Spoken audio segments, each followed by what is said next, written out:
y'all. So moving day is a week from today, February 17th.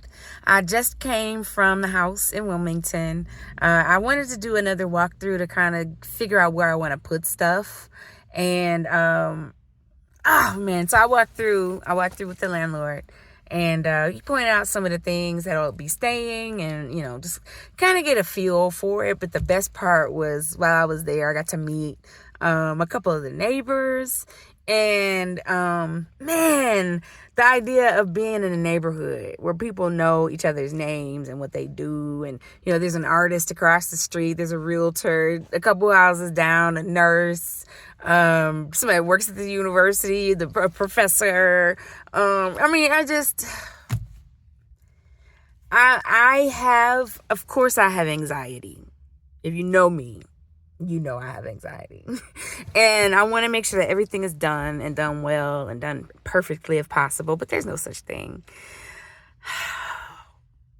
But I'm really looking forward to starting over again. That it's not as petrifying as it was moving from Louisville to Delaware was like, I have no idea what I'm doing. It wasn't my first cross-country move, but it was my first cross-country move by myself and renting my apartment sight unseen. I had only been in Newark, Delaware one time, and that's when I visited campus. I had to rent my apartment sight unseen. So there was just so much. When they came to pick up my pod, I hadn't filled it yet. So I had to ship so much stuff to myself. And then I packed the car tight, had the pups and myself, and stretched it out over 3 days so that I could get there exactly on Saturday, December 17th. Yeah. But it's different this time. I got movers. Yay. And I'm moving into a neighborhood. Yay. And I have to pack my stuff, but I don't have to start from scratch in the same way. I can get things and expand and move stuff around and just generally be in a place I've been trying to get to for the last 4 years before I even saw UD. Just trying to visualize something possible. And it came looking for me. I have so much to do. To get packed, to get moved, to, all of that. But I'm just so excited and thankful.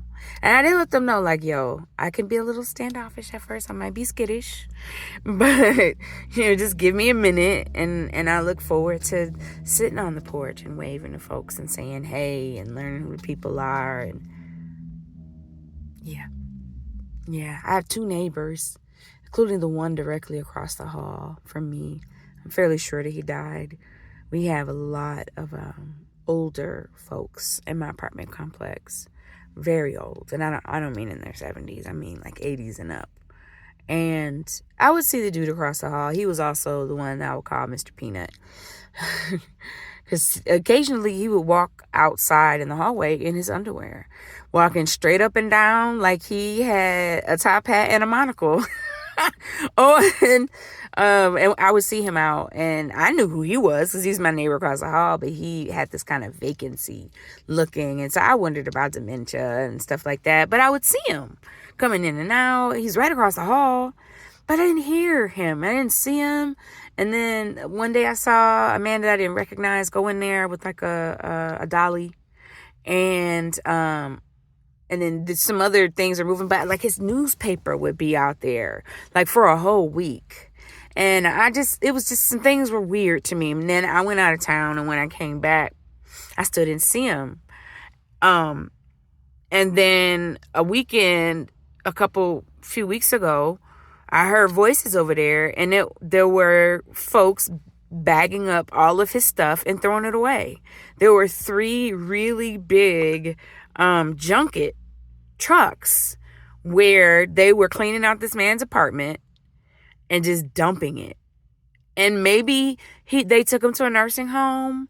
Maybe he went to a senior, but I think he died. But the management in my building never told us. The neighbor next to him, I'm pretty sure he died first. They didn't tell us anything. And that's not a community that I want to belong to. When I have a neighbor who lives alone, everybody basically lives alone on my little end of the hall, and goes missing, and then next thing you know, they're just dumping their stuff. You can let us know about so many other things, but you can't tell us about our neighbor who died? That's not the kind of community that I want to be a part of. No. Somebody dies, and you take something over to their people. Casserole or some chicken or a cake, an edible arrangement, get them DoorDash, something, take snacks for the kids. Like, when somebody dies in a neighborhood, they ought to be properly mourned and their people comforted. That's what we're supposed to do in community. And I haven't been in a community like that in a long time. And so there are things that I'm going to miss about where I am. I don't want to make it seem like I hate everything about it. Being steps away from the grocery store is something I'm definitely going to miss. The grocery store, the liquor store, the smoke shop, like Chinese foods, like, the pizzeria. But I also know that I haven't had anything in this place for 2 years, and I can't live like that. I drove to Wilmington tonight, and I was behind the city bus. And I was like, yes, it's a city. But you don't see the bus here. Trying to figure out what the bus schedule was almost gave me an aneurysm, because it all revolves around the university. This is not a city. So I am nervous and just stressed and trying to get everything taken care of. But I'm so happy. I'm so happy.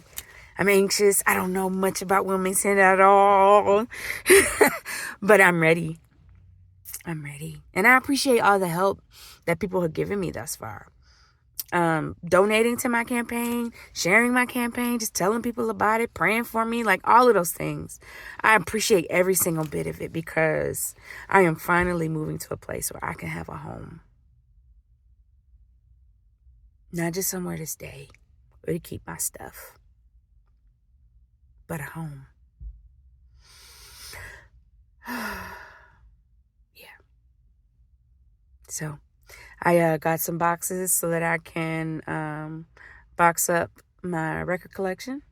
From U-Haul, the small boxes are the perfect size. And I'm going to use them for books and crystals and stuff too. So I just got a whole little palette of 25. There's a lot to do, but I'm excited and I'm ready. I'm ready. So, yeah. Y'all take care. I'm sure you'll hear from me again. Bye.